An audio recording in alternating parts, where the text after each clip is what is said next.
কাছাড় জেলার কাটিগড়া বিধানসভা কেন্দ্রের অন্তর্গত রাজপুরে নির্মীয়মান ইলেকট্রিক সাবডিভিশন থেকে চুরি করার সময় হাতে নাতে চোরকে আটক করলেন পাহারাদাররা।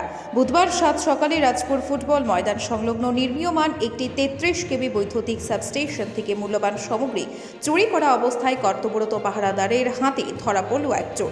জানা গেছে, অমিত বাউরি নামের চোরটি নির্মীয়মান ইলেকট্রিক সাবডিভিশন থেকে বৈদ্যুতিক সামগ্রী চুরি করে থাকা অবস্থাতেই আটক হয়। পরে গুমরা অনুসন্ধান কেন্দ্রের পুলিশের হাতে সঁপে দেওয়া হয় ওই চোরকে। বর্তমান অমিত বাউরি পুলিশ হেফাজতে রয়েছে। কাছাড় জেলার কাটিগড়া বিধানসভা কেন্দ্রের অন্তর্গত রাজপুরে নির্মীয়মান ইলেকট্রিক সাবডিভিশন থেকে চুরি করার সময় হাতে নাতে চোরকে আটক করলেন পাহারাদাররা।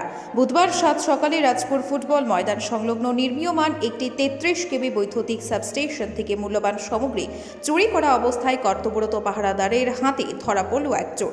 জানা গেছে, অমিত বাউরি নামের চোরটি নির্মীয়মান ইলেকট্রিক সাবডিভিশন থেকে বৈদ্যুতিক সামগ্রী চুরি করে থাকা অবস্থাতেই আটক হয়। পরে গুমরা অনুসন্ধান কেন্দ্রের পুলিশের হাতে সঁপে দেওয়া হয় ওই চোরকে। বর্তমান অমিত বাউরি পুলিশ হেফাজতে রয়েছে। ব্যুরো রিপোর্ট, আজকের বরাক।